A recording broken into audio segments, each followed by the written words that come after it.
Today on the Dynasty Roundtable podcast, we are talking about one of the most important positions in all of fantasy football, especially, only if you're playing in a super flex league. If you're in a one quarterback league, not as important. But today, it's all about the quarterbacks. And the quarterback, in my opinion, should be emphasized because it's the most important position, you could argue, in professional sports.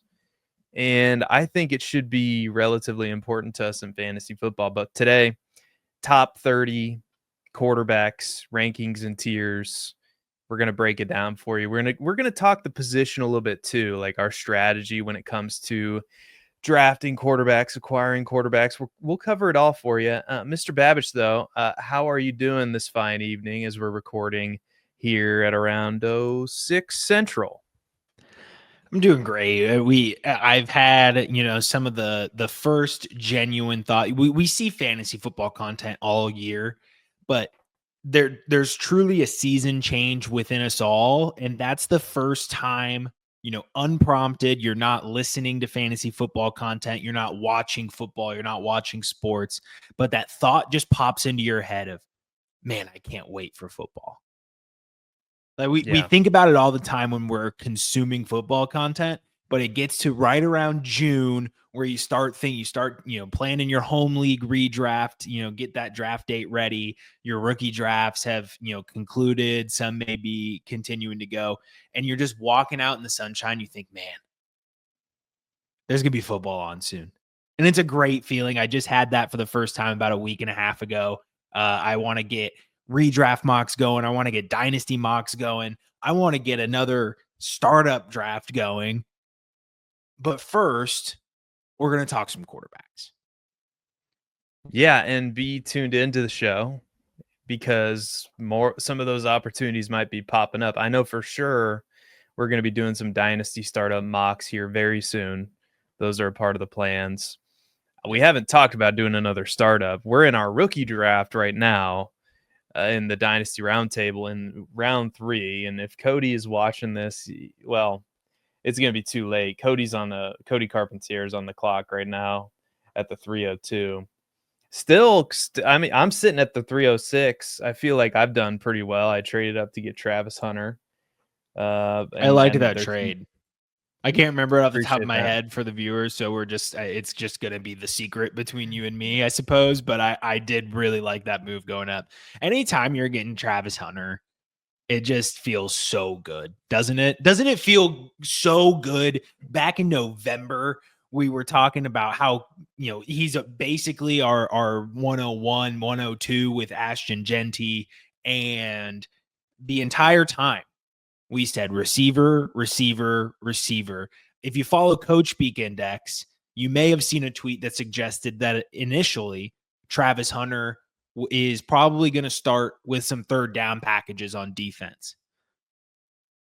Seth, I don't get to do this very often, but I do believe in around November, December, I said exactly that. If I were an NFL GM, that is how I would want to deploy Travis Hunter. Day one, full-time offense, third down packages on defense. And that seems to be coming to fruition. So once in a while, Seth, I have a good idea. Every once in a while. I mean, we do some things right on this show. And I'll say this, and I believe, we've been very, very pro Travis Hunter on this show. The upside alone is unbelievable if you think about it. Underdog, I remember before the draft, he was going in the hundreds when I was doing some of these best ball, and I couldn't believe it. He was going literally post pick 100, if I remember right. I'd have to go look at the ADP just to be sure. But now you want to guess what his ADP is on Underdog? Not that this is a redraft show, but this is 47. 44. I was really close. I have not done a single Underdog draft this offseason yet. So I had truly no idea. Yeah.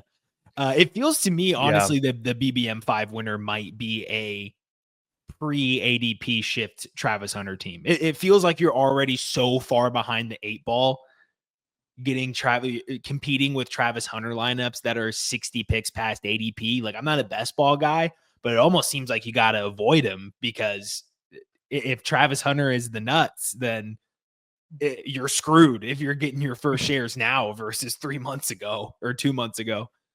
Yeah, I think the BBM opens after the draft. So it'd be interesting because it says here, not that this is some kind of best ball show or we're not.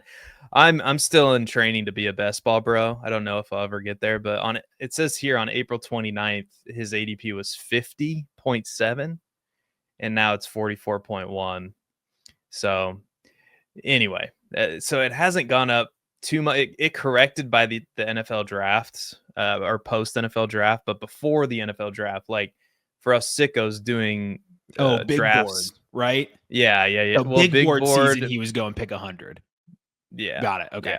yeah, ish, like 90s, 100, somewhere in there, because everybody was so scared that he was going to play defense, and yeah.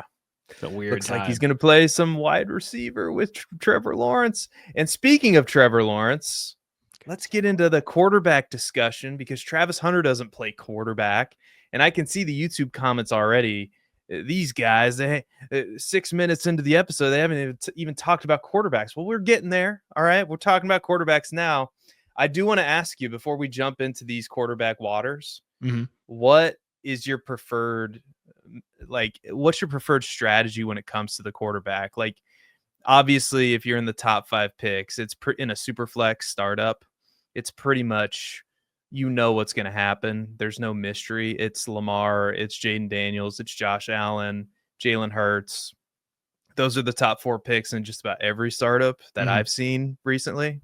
But if what is your ideal strategy? Like, are you willing to trade up to go get one of those elite guys? Are you if you miss out on one of those guys, are you willing to wait? Like, what are you doing? So first off, before I get into that, shout out to the YouTube commenter on our wide receiver rankings.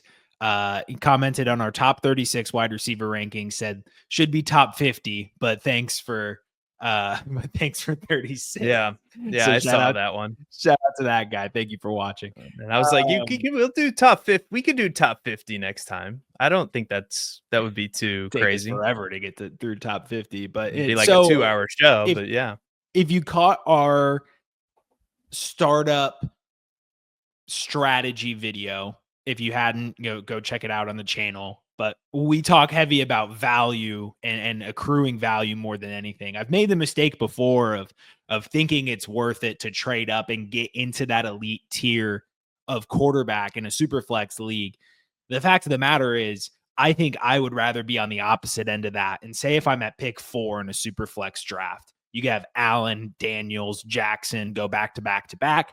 I'm sitting there, and if someone wants to trade up from 8 or 9 up to 4 to get a Jalen Hurts, I'm absolutely game to hear offers, because you could still then get, maybe a Drake May on the come around, or even a devalued Kyler Murray, and get a kind of Konami. There's so much value here in the quarterbacks that it just doesn't seem worth it to me to reach or especially to trade up for some of those guys.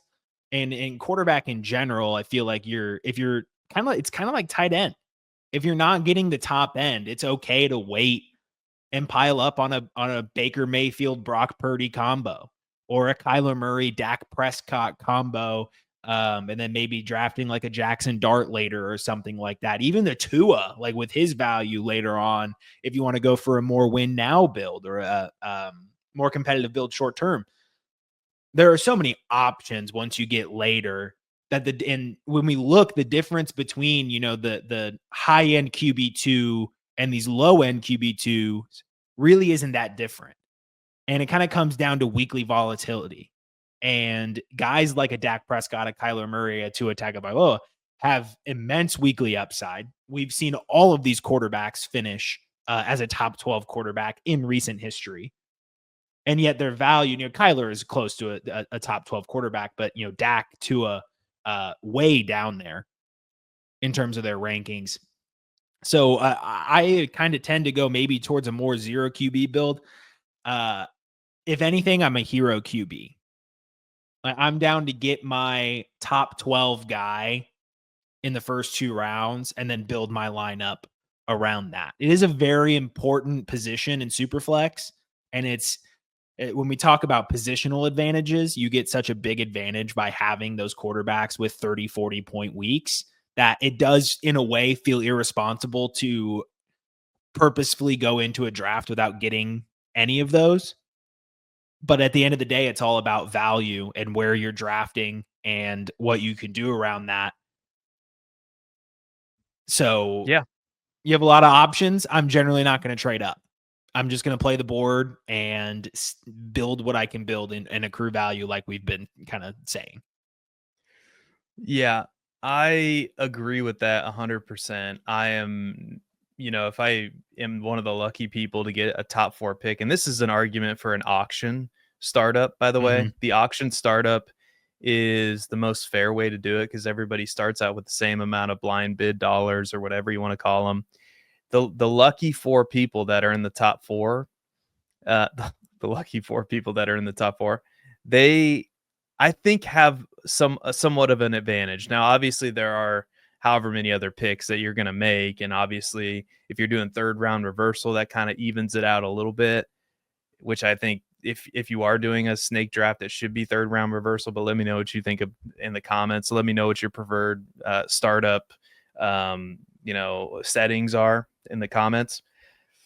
I think it's I think you have to put one of those picks on the block to just see what somebody's willing to give you. I think at the very least, even if you are 95% or 99% locked into one of those quarterbacks, and I do not blame you for that, I think you have to just test the waters to make sure that there's not some crazy person out there. Like the days of maybe getting 3 first round picks, or maybe getting, like, I've seen some crazy trades in a startup. I've seen somebody get the second, third, fourth, and future first round pick, like the second, third, and fourth startup pick, Oh, wow. and a future. Yeah, I've seen some crazy shit like that. Those days are gone. I feel like people are a lot smarter and a lot more savvy than they used to be. So you might have to engage some people. You might have to go back and forth. You might have to say no. You might have to draw a line. This is what this pick is worth. I know, because obviously you know what you're getting. But I agree. I agree with you. And when we get into these quarterback rankings, it's going to be so interesting because I think that while I do like it, it's 2 things going on at once. It's one, if you draft like a Joe Burrow or a Patrick Mahomes, you know exactly what you're getting. There is some upside there, but there's not as much rushing upside as one of the elite options, which is why they're in a lower tier for us. But at the same time, while they may not be as productive, their value's probably not going to go down. Whereas the production with another quarterback further on down the list might be similar, maybe in the short term, but there's more volatility as to, like, are they going to play long term for the team that they're on? Justin Fields, like, you might get a similar production from a Justin Fields, but he might not be with the Jets for long. You know what I mean? So those kinds of conversations are fascinating to me. And I'm probably more in line with, if I don't get one of the elite options, the longer I live, yes, I don't want to miss out on quarterbacks, but I'm willing to push it a little bit. I will, I won't play it safe and take a CJ Stroud, although that is banking value. It all depends on what's on the board too. But, if I can push it a little bit and get a Jared Goff or a Brock Purdy instead, which, by the way, Brock Purdy, his contract makes him a safer asset in Dynasty than you might think, then that's what I'm going to do. But, let's get right into it. Let's talk about these quarterback rankings, and let's kick it off with tier 1. And look at that. The fancy graphics are back. Josh Allen is our quarterback 1. Jaden Daniels, Lamar Jackson, Jalen Hurts, all in tier 1, just like we said they would be. Is there anything to discuss here, or is this pretty cut and dry, Mr. Babbage? I think it's pretty cut and dry. We could have an exacerbated. I'm going to pretend I can say that word. Argument. Not a masturbated argument. We might. Well, yeah, that's why I was like, I actually don't know if I can fully pronounce this word. I'm sounding super smart for all of our listeners, but we could have a discussion around Jaden versus Lamar and Jaden versus Josh. Where exactly does he rank? I think that's the whole purpose of tiers. If you're going to take Jaden at the 102 versus Lamar at the 102, I'm not going to sit there and say, "Are you an idiot, Lamar Jackson, the guy who's 2-time MVP, and you're going to draft Jaden Daniels over him?" Jaden's super young. There is a trend of carries, going down as quarterbacks increase in age and longevity within the NFL. So you do have to think at 28 years old, you have to wonder at the very least, how many years of 800 plus rushing yards do we have from Lamar Jackson? But then again, we play in these 2 to 3 year windows in Dynasty land to where you'd be stupid to tell somebody that they can't make a Lamar Jackson lineup work in this day and age. So I think we're good here. Yeah, and you are defending my position for me because you actually have Lamar at 2. I have Lamar at 4. I'm the one who has Jaden Daniels at 2, but the way it shook out in our cumulative rankings, Jaden Daniels is 2. But I agree. This is another one of those conversations where if somebody came, like if we were doing a startup together and you said, I have to have Lamar here at pick number 2 over Jaden Daniels, I wouldn't fight you too hard on it, but I would prefer Jaden Daniels. They're all very close. So why don't we move on to tier 2? Maybe get some. This will probably be more of a discussion because I think this is maybe where it gets spicy for some people. So in tier 2, we have Joe Burrow, Patrick Mahomes, and Justin Herbert. Now, the thing I will say about this tier and why Justin Herbert is in here, and again, for those people watching, listening, Matt Babich has very little to do with these tiers outside of ranking his players. I'm the one who puts these into the tiers for the Dynasty Roundtable, so it's very possible that Matt Babich completely disagrees with these tiers. But the reason why I put Justin Herbert in this tier is because we've seen him do it before. He does have a quarterback 2 season on his resume. He's in a fairly stable situation. He's entering year 2 with Jim Harbaugh and Greg Roman, and I think his weapons are better. And, I think he has a similar type upside to a Patrick Mahomes or a Joe Burrow. All of these quarterbacks, what they have in common is they're good, they're in stable situations, and they're not going to run around as much as the elite options.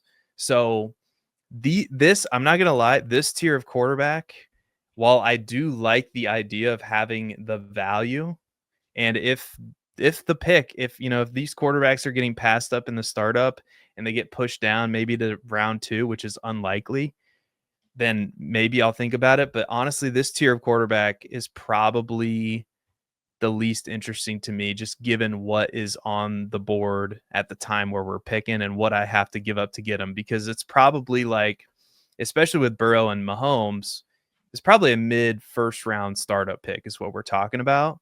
And if I take one of them and the guy ahead of me takes Lamar or whatever, I feel right away that I'm at a disadvantage and I don't really have the picks to really, you know what I mean? Like the value, it's a good value pick because you know what you're getting.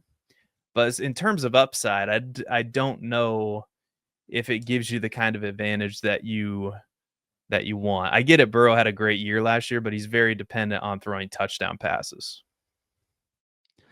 Yeah, he is. And that's what you get with, Herbert is a little bit more of a rusher. He's has not really though. 220, 30-yard seasons, 300-yard seasons. If I look up Mahomes real quick, it feels like on par about what Mahomes runs. Even Mahomes is generally running more often. 3 straight years, 4 straight years, 5 straight years over 300 rushing yards. He had 3 consecutive years in the middle there over 350. So Mahomes actually has a little bit more of the rushing stability than he may even be given credit for. And you give him another year in this offense where Rashee Rice comes back, Hollywood Brown has a full off season with that team.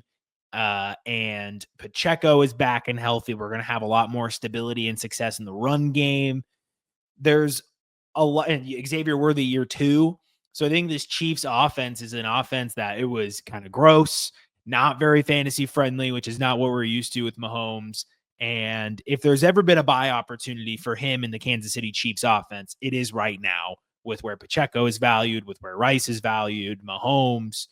It all feels like very ripe for the taking in terms of buying the Kansas City Chiefs offense. I want to thank you for ranking Herbert higher, because I went back through my rankings, and I do think putting him at 10, you have him at 7 for the record. I put him at 10, I think was a little bit of a stretch. I got to immediately move him up to 9 over Caleb Williams. Nix and May, I feel like, are right there. They just haven't done it yet necessarily. Like Nix had an incredible year, didn't quite have like a QB7, QB2 performance in fantasy points per game like Herbert did to start his career. So there's more there. Equally good offenses. I think you can make the very easy argument that Herbert has better weapons in terms of fantasy football and explosive plays. We might give the edge to Sean Payton given what we saw last year. Drake May, obviously the Patriots offense is going to be a struggle. He's more of a long-term asset. So I think he deserves to be top 7, 8 quarterback in terms of ranking. So thank you for making that fair assessment and for challenging me on my stance there. He's such a good thrower of the football. You look back to like his money throws and interceptable passes each year.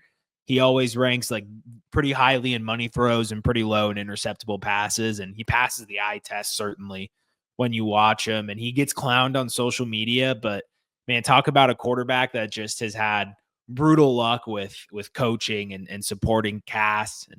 And it's very easy to see an explosive season for Justin Herbert this year. Yeah, I think another year in this offense, again, an offense that does not go at a high pace of play, albeit they were number 28 in pace of play, but number 7 in deep ball attempts and number 13 in pass attempts. They draft Trey Harris, and they added Omari and Hampton in the running game. So the offense is going to have more firepower this year. And, they're going to have to compete with, they're going to have to keep up with Kansas City and Denver. And, even Las Vegas has improved in that division. So I think that, the AFC West could be a breeding ground for some shootouts this year. I'm going to throw up tier 3, and I called this tier the kind of unproven tier, or the unproven tier, because we have it's an interesting tier. So I'll just say it for the podcast audience. We have Caleb Williams at number, what would that be? 8. 1, 2, 3, 4. Yep. At 8. Drake May at 9, Bo Nix at 10, and CJ Stroud at 11. We do have some differences here. I have CJ Stroud at 8 above Caleb Williams. We both have Caleb Williams at 9. You have Drake May at 7. I have him at 11, and you're higher on Bo Nix than I am. You have him at 8. I have him at 10. And I would say that CJ Stroud, to me, at least he's proven it. He did have a season. I think he was quarterback 11 in his rookie year, but quarterback 7 in fantasy points per game. And I think he has a Joe Burrow-ish type upside. I don't know if he's going to throw as many touchdown passes as Joe Burrow will throw in a season with Jamar Chase, but he does have Nico Collins, and they did just draft 2 new wide receivers for him. Caleb Williams, he's gonna have to show me. We've talked about Caleb Williams ad nauseum on this channel. Ben Johnson and all the upgrades, it looks great, and he should be successful, and he's a number 1 overall pick. So there's a lot of value, and there's a lot of, he's going to hold his value pretty well, I think. Drake May is the one where I go, man, I know they drafted Kyle Williams, but you have Stephon Diggs coming in as a veteran. You have a defensive coach that I like in Mike Vrabel, but he's a defensive coach. 13 games of experience, albeit in a bad situation. 15 touchdown passes. He was only the quarterback 24 in fantasy points per game, but we're going on intangibles. We're going on the draft capital that he got, and we're going on the fact that we think that, he can rush the ball. He's going to run around some. He's going to score some fantasy points with his legs, but Drake May out of all these is probably the most unproven, which is why I have him at 11. But talk me into Drake May, because I know you said you're going to raise Justin Herbert up, but Drake May would be at 8. Like if you put him at 7, then Drake May would be at 8. Or would you lower Drake May any further down? That's what I was just thinking. I have bias with Drake May. I'm okay with admitting that.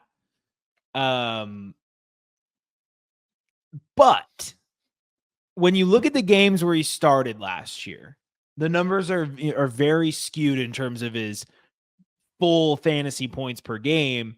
He's ranked, 24th among quarterbacks at 14.4, but that includes games of 8 attempts against the Jets, 6 attempts against the Jets, 1 attempt against Buffalo in week 18. I can't remember if he played the entire Chargers game. He got knocked out for a brief period. I think he may have came back and finished the game, but counting it anyway, it goes up to 15.8 fantasy points per game in just starts. And that is without really any scripted rushes coming from the offensive coordination. All or nearly all of Drake May's rushing yards were from scrambles last year. And despite that, finished top 10 in rushing yards, finished 7th in rushing yards per game. And based on how Player Profiler generally treats stats, that is including the games that he hardly played in. So you would imagine it probably goes up when you remove those games. Enter Josh McDaniels, someone who is actually a forward-thinking offensive coordinator. I get it. You can clown him all you want for his head coaching stints. He's not really a head coach, but he had success for numerous years in New England as an offensive coordinator. And he goes in with Vrabel, who, yes, is a defensive-minded coach, but they're bred within New England. Like they know how to run a New England football team, I think, at least so far. There's been some questionable decisions from personnel management, but that's been happening since the Bill Belichick days and even into the Dynasty run. If you can remember the years where we were rolling out Kenbrell Tompkins as our wide receiver 1 when Julian Edelman was playing corner. All of those years, needless to say, the competency, even though the roster didn't improve vastly, Diggs and Kyle Williams are going to be big bonuses. You get Travion Henderson in the backfield to get a little bit more consistent in the backfield, a guy who can protect Drake May and be an asset in the air.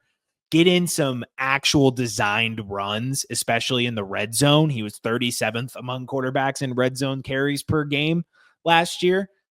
All of these things are going to turn around for him. So it is projection. I'm going to be very openly admitted, and I will openly admit that. I'll openly admit there's some bias, but I think there was so much to like with how shitty that situation was in New England last year. The fact that he was putting up nearly 16 fantasy points per game and 32 rushing yards, per game without any scripted rushes or designed rushes, no red zone carries.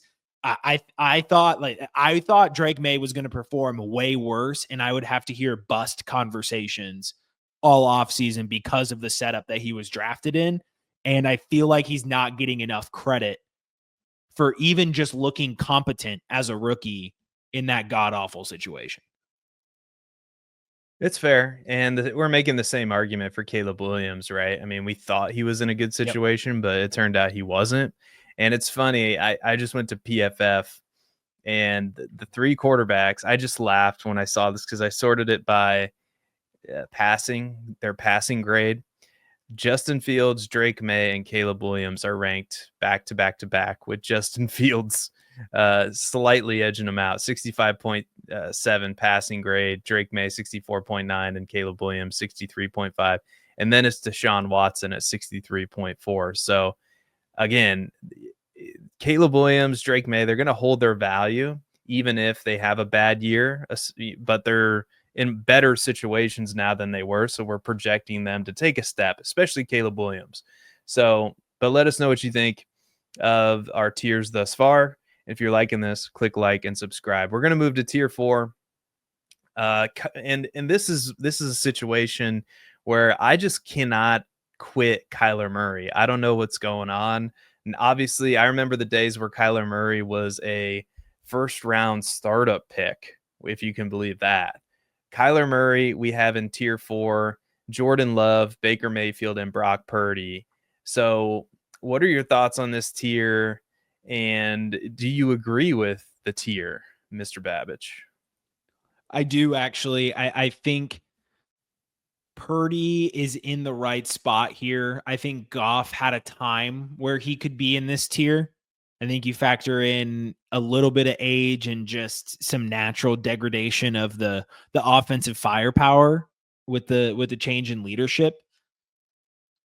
Purdy doesn't get enough credit. That San Francisco offense dealing without the injury of Christian McCaffrey was really tough. And you said it earlier in the show, his contract does give him a lot of stability there with remaining in San Francisco. They have weapons in terms of pass catchers. They have Ayuk, Jennings, Ricky Pearsall, George Kittle. Again, they have McCaffrey in the backfield. The issue short term is, well, what happens if McCaffrey goes down again? Do they continue to struggle to find that second gear, that explosive gear that made Purdy such a high ceiling starter on a week-to-week basis? And when McCaffrey is, done or not the guy he used to be, what's the backup plan? And it's weird that we're saying this about Kyle Shanahan, famously throw any back into the system.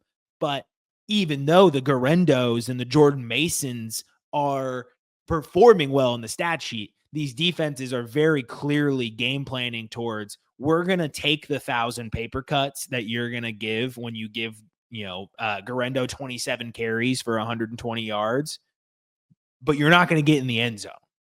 And that's what limits this team. So the running backs are always going to be fantasy relevant, but the absence of McCaffrey creates such a different paradigm of the offense that it limited their ceiling. So you can worry about what happens in that event. I'm not personally putting too much weight in it, but I bet there are a lot of people that took that last season performance as a reason not to include Brock Purdy in the conversation of a Kyler Murray. But speaking of Kyler Murray, he scares me. I do like Kyler Murray.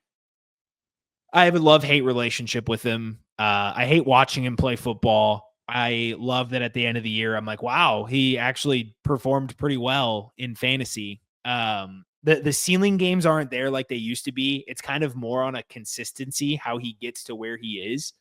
And it's an interesting dichotomy because sometimes you ask a Kyler Murray owner last year if they felt that he was a QB1. Do you feel like you got a QB1 every week when you had Kyler Murray in your lineup?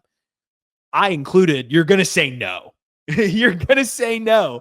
You didn't, because you're going to you watched him on Red Zone. The camera cuts to the Arizona versus Seattle Seahawks. It's 3rd and 11. You watch Kyler scramble and you're like, this is going to get picked. And it does. He goes back to 8 fantasy points on the game, somehow ends with 15. And it's the worst roller coaster ride you've ever been on. But at the end of the year, he gets that fantasy QB1 ranking. Look, his carries continue to go down. His designed rushes continue to go down. It doesn't seem to be a point of emphasis for their offensive staff to change this trend. And that's what worries me, is because I don't like what I see when I watch Kyler Murray as a passer. I like what I see as a rusher. But if that's going away and he becomes more of a pure passing volume guy, I have to be out. That being said, it does appear that they are going to make a point of emphasis on more motion pre-snap and play action, getting that more involved in the offense. And his numbers as a passer do look much better when that is involved. So there is that internal struggle. I have him a couple spots lower than you. You're at 12. I'm at 14. And unfortunately, when you put QB ranks together, it just feels like the right spot for him. Yeah, this would be the tier that if I'm sitting at the back half of the first round and somebody, because that's just where Patrick Mahomes is going to go, like that's just somebody's going to draft him there, maybe early second round at the very latest. This would be the tier of quarterbacks that I would look to target, because I'll just throw out some stats to you, okay? The last 2 seasons, Brock Purdy has played in 15 and 16 games. He ranked last season number 10 in fantasy points per game at 18.6, and the year before that he was number 6 in fantasy points per game. And last year, like you said, he didn't have McCaffrey. He should have McCaffrey this year, and that should help out quite a bit. Kyler Murray, 18.1 and 18.9. He was 12th in fantasy points per game last year. It didn't feel like it, but he was technically a quarterback one, and he had a relatively low number of passing touchdowns, only 21 passing touchdowns. That was the lowest mark of his career when he's played at least 12 games since his rookie season. So you would think like touchdown, the touchdown regression, or the touchdown should come back to maybe the mid 20s, and that should help out his fantasy production. Baker Mayfield, 22.5 fantasy points per game. He threw 41 touchdowns. I have to imagine that that's probably going to come back to earth, but I would imagine it's safe to project him to be maybe the quarterback 10 to 14 in that range. I think that's fair, especially with the weaponry that he has. And Patrick Mahomes, the last 2 seasons, 11th and 10th in fantasy points per game. And talk about it's not like he's feeling it. He was 11th in fantasy points per game last year. The way people were talking about him, you would have thought that he finished with like 3,500 passing yards. Yeah, and he's one of those players where, if we think about these players as stocks, which they basically are. I know some people hate that term, getting shares of people, but these are terms that we use in fantasy football. Patrick Mahomes is like an overvalued stock right now. And if I can trade him and get something on top of Baker Mayfield, because it just feels like Baker Mayfield, it's like, oh, Baker Mayfield must be ancient. He's been in the league forever. Patrick Mahomes is 29 and Baker Mayfield's 30. I mean, these guys played in college against each other. Like, they're not that different of a quarterback. And the situation, honestly, I know Liam Cohen's gone from Tampa Bay, and I know Patrick Mahomes has Andy Reid, but look at the weapons that Baker Mayfield has, and they added more with Emeka Egbuka in the first round. And there's not much difference between these two guys, and they're valued so far apart. I think this is how you do it in fantasy football and Dynasty. But again, there is something to be said for the value, and we do preach value. So you're definitely going to get a significant amount on top of Baker Mayfield or Brock Purdy in exchange for Patrick Mahomes, but the production isn't that much different. Just isn't. We can rename tier 4 the ugliest top 5 weekly upside you've ever seen. Yeah. But or at least top 10. If you push quarterback in a super flex league, and let's say you're at the back half of the draft and you come out to one of your turns and you double tap like Jordan Love, Baker Mayfield, or Baker Mayfield, Brock Purdy, Kyler Murray, any combination of 2 of those 4 quarterbacks,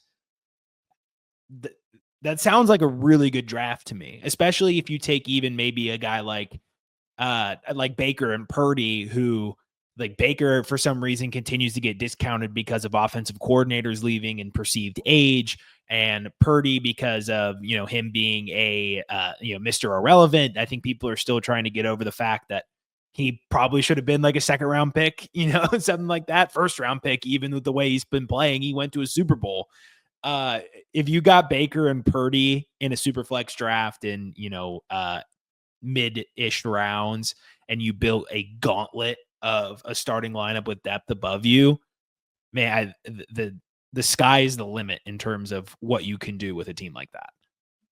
And one last point I'll make, and people may say, well, the stability of Patrick Mahomes, he's going to be with the Chiefs for his entire career with Andy Reid.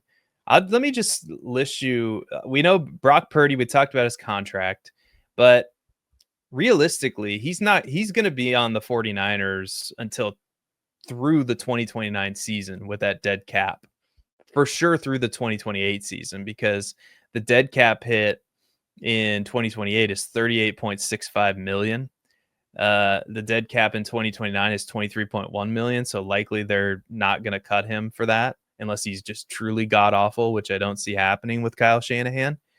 And then in 2030, it does bump down to 7.55 million for a dead cap. But legitimately, he's a locked in starting quarterback with a good offensive play caller for the next 5 years.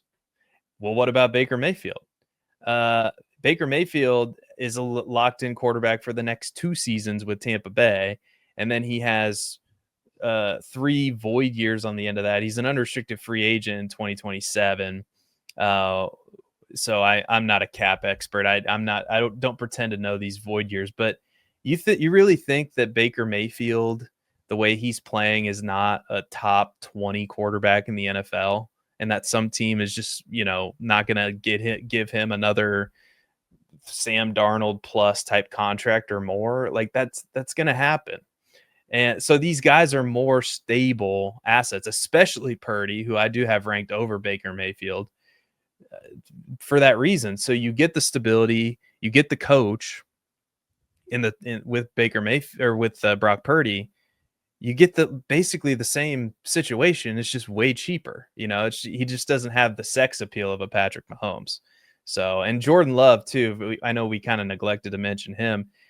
19.4 fantasy points per game in 2023. He was a top 5 option. So I know he was one of your sells, but he's 26 years old. I'm not the biggest fan. Let's see, where do I have Jordan Love? I have Jordan Love at 14. You have him at 13. So he's right in the middle there for us in terms of the top 30. But he does have top 10 upside as well at the position with a good play caller at head coach, despite me really not liking him all that much. So any final thoughts on this tier before we move to tier 5? Yeah, I think based on my ranking of Jordan Love, I'm probably back to at least a hold. I do still think he's a good tier down option, but gotcha. We will move to tier 5. Jared Goff is up next. Trevor Lawrence, Dak Prescott, JJ McCarthy. This is kind of the I don't want to say bland and boring because JJ McCarthy's in there, but this is kind of, people are kind of fed up with Trevor Lawrence. Jared Goff is kind of boring. Dak Prescott, I think, is very underrated. And I think JJ McCarthy has a lot of upside. So I do like this tier of quarterbacks as well. I had to lower Jared Goff just because Ben Johnson is gone. Trevor Lawrence, I know you ranked him at 16. I still have him at 20. I'll have to see. That might be too low. I might be too low on Trevor Lawrence. But talk to me about this tier for a minute. You can call this maybe like the one man's trash tier, where Goff is boring, but hey, he's still going to be, even without Ben Johnson. I don't think he's going to have another QB7 season, but QB14, I think he was the year before. Yeah, QB11, QB14 the year before that. Right around that range is still very doable for him in that offense. There's still weapons. Like we can go. It does mean something that Ben Johnson's gone, but Dave Canales to Liam Cohen, and we still believe that. Gosh, I'm blanking on the name, but the Liam Cohen replacement will be suitable for creating fantasy points in Tampa Bay, and so I want to be careful not to overvalue that change in Detroit.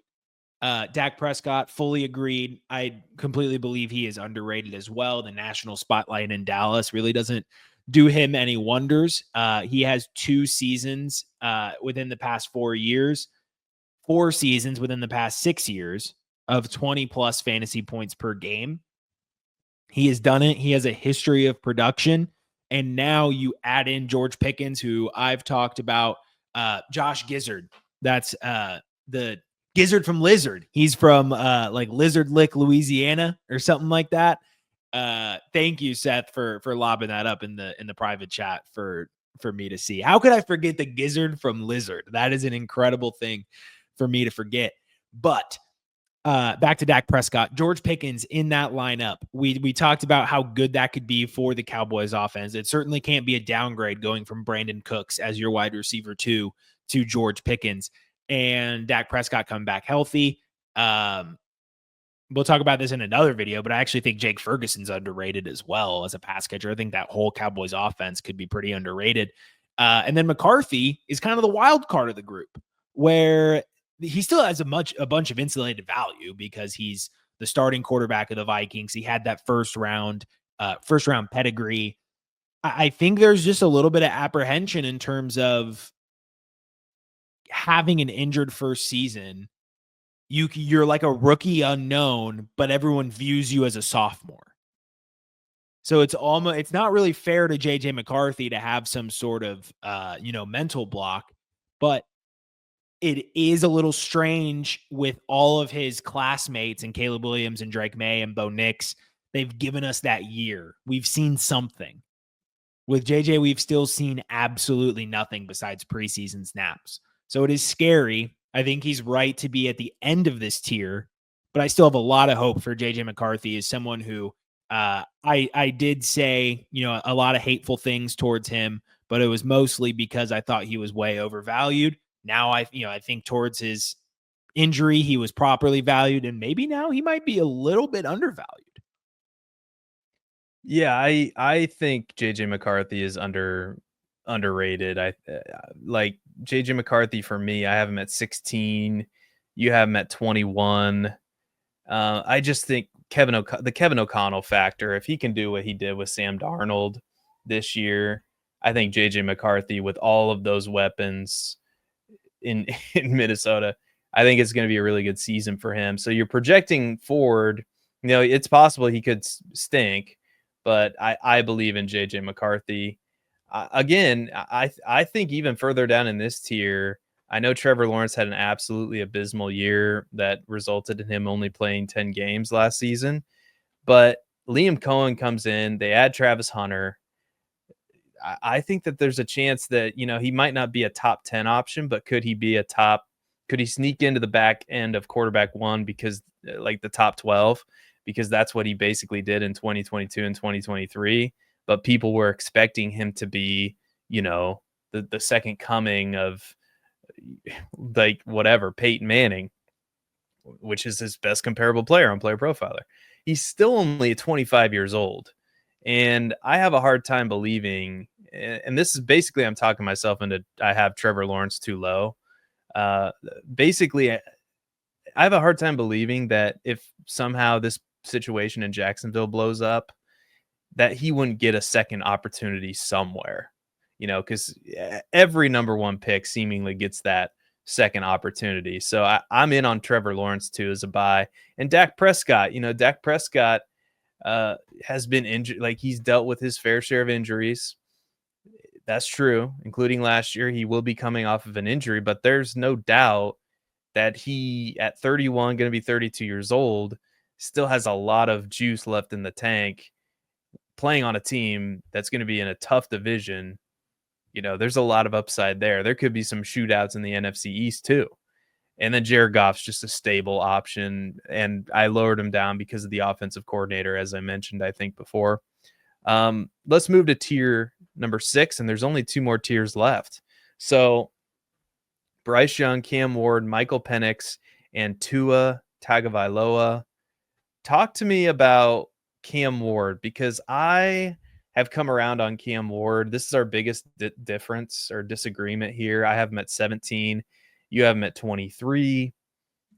I think the number 1 overall pick, the stability that comes with that is really good. We've talked all offseason about how this situation in Tennessee is a little bit better than people give it credit for, with an offensive-minded head coach. He does have Calvin Ridley. I get it. It's not great, but it's not the worst situation anybody's been thrown into. And I think Cam Ward has a good head on his shoulders and is basically the opposite of Shedeur Sanders. Let's just put it that way. I think he's a dog. He might not have the most physical the most physical gifts out of any prospect that we've seen come into the league, but I think he's going to be capable. He's going to have his ups and downs. But talk to me about Cam Ward, because I think he's going to hold his value, just like a lot of these other number 1 picks have held their value, but he's not getting treated like those past number 1 picks. So talk to me about, Cam Ward for a second. Yeah, I'm going to go back to what we said for months, but going into this draft, we just don't see Cam Ward as an elite option. And if you've changed your mind on that, I would really want to hear what throughout the draft process or the post draft process has made you change your mind and think that Cam Ward has this elite potential. And I get the stability of it, but on a neutral playing field, if I approach the game from a neutral mindset, if I'm doing a startup draft and I get to this tier 5, tier 6 of quarterback, I have a specific game plan that I have, and it probably does not involve drafting Cam Ward. I'm either going to draft the Jared Goff, the Dak Prescott.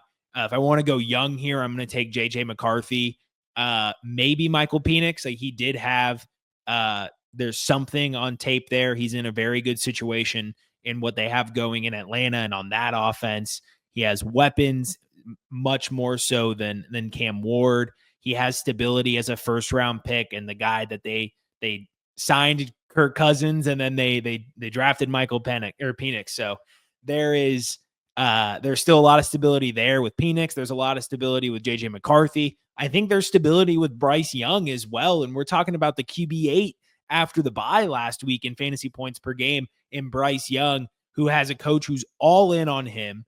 They go out and they get Tedero McMillan with a top 10 pick. They give him a wide receiver 1 to work with. You start looking at, Thielen, who's old, but still at least worth something as a role player. You have Jalen Coker. It's not the friendliest receiver room. Xavier Legette going into year 2. It's not the highest powered receiver room, but it is certainly improved. I think it's on par with what Cam Ward is working with. I think Cam and the Tennessee Titans have a stronger run game and a better defense. But Carolina's defense also much improved. They're going to be better next year. I just think there's a lot of different routes that I can go at the quarterback position. And I think Cam Ward, look, hand up. I did the same thing with the Bryce Young, CJ Stroud tier, where I was a little bit of afraid to value them in the mid-teens. But Cam Ward could do the same thing and have a really good rookie year, blow expectations out of the water, and I could be the one behind on things.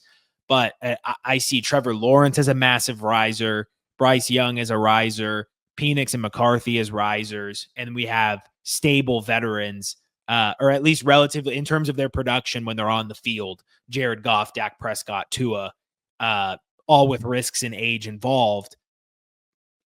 I just don't think Cam Ward shines above that group in any sort of methodology that I would go with in a startup mindset or a neutral mindset.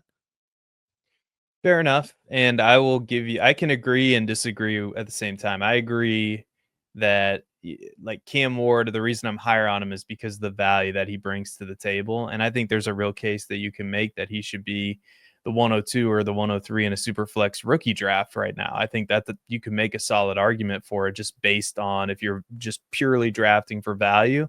And I think it's so interesting that him and Bryce Young are valued around the same place, because I think both are buys at their current price. Because you want to guess, I was doing some math as you were talking about Bryce Young, because you remember the last half of last year, Bryce Young got benched. I think that was early in the season, came back in week 5 and he still wasn't very good, but something clicked toward the back half of the season, that Chiefs game in week 12. If you go from week 12 to week 17, you want to guess how many fantasy points, and I'm not even including the week 18 game where he was the number 1 quarterback on the week and scored 36.4 fantasy points. You want to take a guess how many fantasy points Bryce Young averaged in weeks 12 through 17, which those are some money weeks in fantasy football?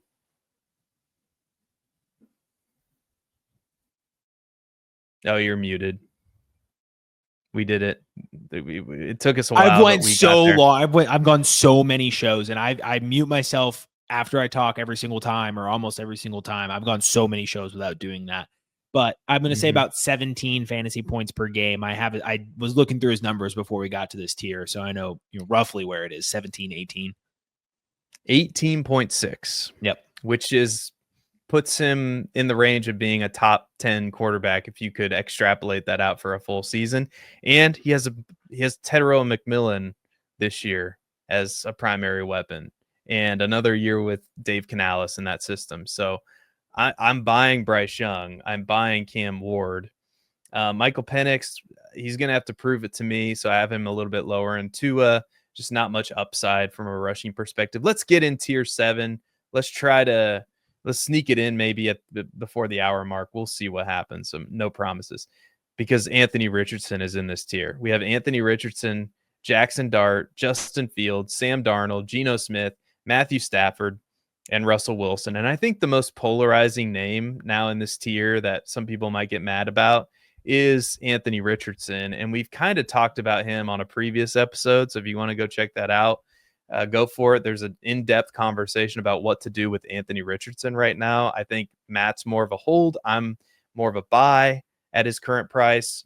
But the clear observation is going to be, well, Justin Fields can give me something now. He's going to be a starting quarterback for the Jets. Right now, Anthony Richardson might not even be the starter for the Colts. So, I suppose there's an argument to be made that Justin Fields should be higher. I still struggle with the long-term aspects of Justin Fields. People are trying to talk themselves into him being a starting quarterback in the NFL. And he's like a shooting star, man. He's going to give you good fantasy production. And to be fair, I don't think there's much behind him. Well, actually, there is. Tyrod Taylor's there, I believe, in New York. So Tyrod Taylor, massive buy in Dynasty. Go.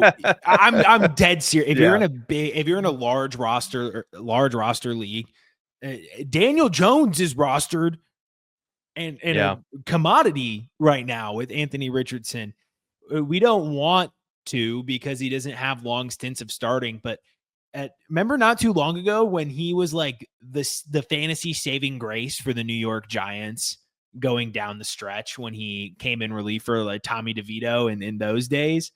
I think he still has it, and he has that rushing ability, obviously not with Justin Fields, but he can scramble, get out of the pocket.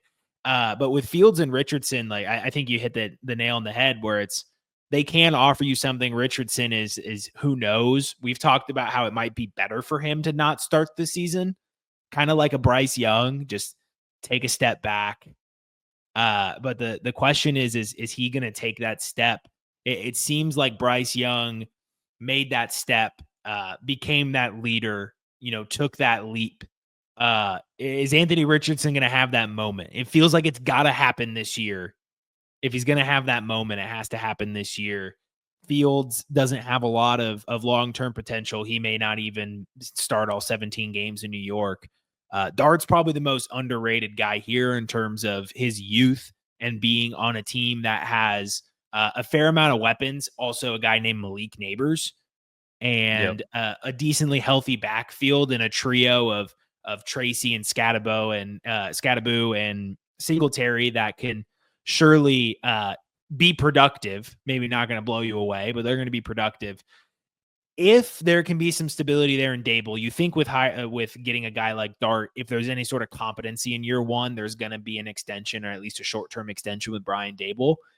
So I think he could be a big riser. I think he could be the quarterback that surprises everybody, the Bo Nix maybe of this class, if there is going to be one.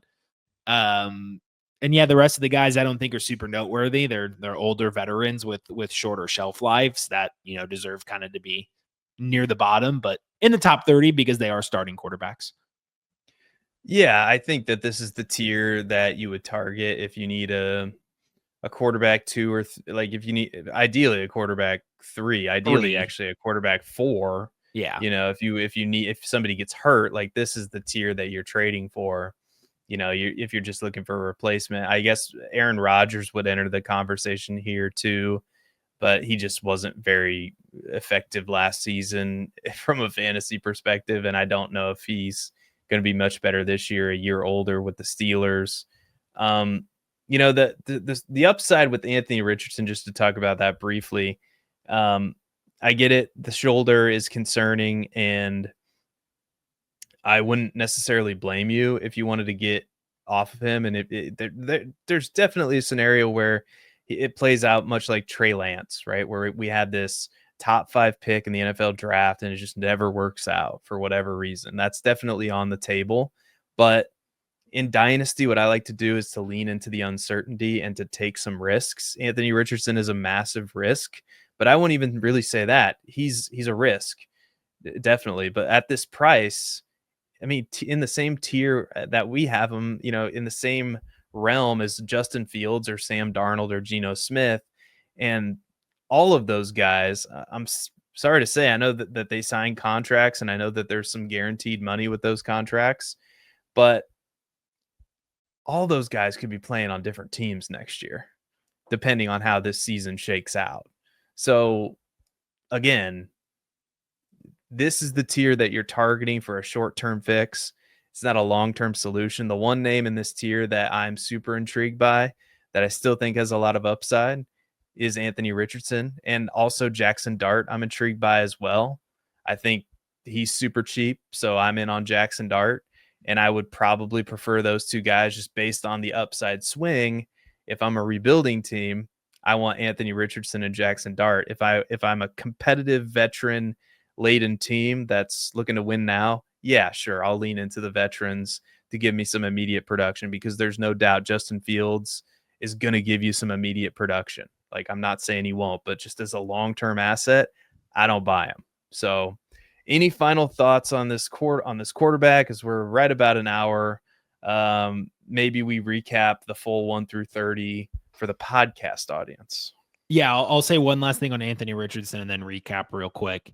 Just look at his game log. I know it's not great, but except for a bad stretch, for the first few weeks of the season, when Anthony Richardson starts, he basically is a lock for 15 plus fantasy points. So it might be gross, but if you take him, especially in a startup, in those later rounds, if he falls, you're going to have a trade commodity at some point in the year. So there's that to think about as well. Like, it sounds gross, but there probably is going to be a trade window, a value window for Anthony Richardson at some point this regular season, if he is healthy with his shoulder. To recap, tier 1, we have Josh Allen, Jaden Daniels, Lamar Jackson, Jalen Hurts. Tier 2, Joe Burrow, Patrick Mahomes, Justin Herbert. Tier 3, Caleb Williams, Drake May, Bo Nix, CJ Stroud. Tier 4, Kyler Murray, Jordan Love, Baker Mayfield, Brock Purdy. In tier 5, we have Jared Goff, Trevor Lawrence, Dak Prescott, JJ McCarthy. Tier 6, Bryce Young, Cam Ward, Michael Penix, Tua Tagovailoa. And tier 7, Anthony Richardson, Jackson Dart, Justin Fields, Sam Darnold, Geno Smith, Matthew Stafford, Russell Wilson. All right. Don't forget to subscribe to the channel if you liked what you saw. Click the like button. That helps us out quite a bit. Go follow the show on Twitter at FF Dynasty Table. Go follow Matt Babbage at Babbage_Matt10. And you can follow me if you want to. I'm going to try to do Twitter again, because I was in a good groove last summer. So I'm going to try to dive in and give some people some good information on Twitter. So go follow me on Twitter at Seth_DIEWOLD. Any final words of wisdom before we wrap up the show tonight? No. I think I'm all tapped out of wisdom today. I got to start thinking of like what I want to say during the, because you always ask me for like any other words of wisdom. And I feel pretty wisdomless in those moments. I'm not going to lie. I feel a little contrarian is what I feel. Oh, a little contrarian I feel contrarian on Anthony Richardson. I feel the people coming after me with the still being in on Anthony Richardson. I'm still clinging on to dear life, so I'm still buying him. So I don't know if does that make me a contrarian on Anthony Richardson? I think it does, but I'm not gonna lie, man. I'm gonna have to challenge you. Why? I want you to show me a roster that has Anthony Richardson on it that you have. Oh, I could show you one. I just have to pull it up. Did you go buy? Have you bought Anthony Richardson this offseason? Not this offseason, but like right before the season ended, I did. Let's go live and let's do a live stream. And the live stream, we will go live until Seth makes a trade for Anthony Richardson. See, now we're cooking. That's good content right We'll there. cook up the trades live. If it takes 24 hours, well, we're going to be here. We'll draft some underdog teams. Yeah. Or maybe anti-Patrick Mahomes, contrarian shades. That's probably a bit hotter, you know. I'd rather have Baker Mayfield plus than Patrick Mahomes, or Brock Purdy plus than Patrick Mahomes. Significant plus. You get a significant plus. I don't think I would rather do that. I mean, it depends on the team structure. I'm not going to get down. I'm not going to open that. I'm not going to open that can of worms. I get the ideology that you're going for, and I don't think I'm all in on it. I don't think you're wrong that there's situations where you should trade Patrick Mahomes for Brock Purdy plus. But at face value, what you're saying is you just don't think they're that different. And I think that top 5 Patrick Mahomes is coming back soon. I don't think that. I think you're foolish to think those days are over. And that's coming from somebody who's a Brady fan and wants him to fail every single time he steps out onto the field. And I'm saying that. So you want Patrick Mahomes to fail? Yeah, of course. You want Patrick Mahomes to fail? I don't want to see new greatness. I don't want to see new greatness. I want my greatness to be the greatest forever. All right. Wow. I grew up a Bulls fan, Seth. You shouldn't be shocked that this is my philosophy. How can you be a Bulls fan and a Patriots fan? Because you're from Illinois. You're taking the best of both worlds. You only get one. Okay. You only get one. I was 7 years old. I was playing my brother in Madden. I had no concept of a bandwagon. I did not know what I was doing. He told me to play with the Patriots because I was throwing a little fit because I wanted to play with the Bears, but he wanted to play with the Bears. He told me to play with the Patriots. He let me win because he knew I was a little kid. I was a little twerp. I was going to throw a fit if I didn't win. And so he let me win. And I got so happy that I won that I became a Patriots fan. Now you know, folks. Now you know. And click the like button, subscribe. Let us know your contrarian takes. What are you putting on the contrarian shades for? And I'll leave it at that. All right. So nobody cares about Aaron Rodgers. Obviously, nobody cares. And we will see you next time. Bye-bye, everybody. Thank you so much for tuning in.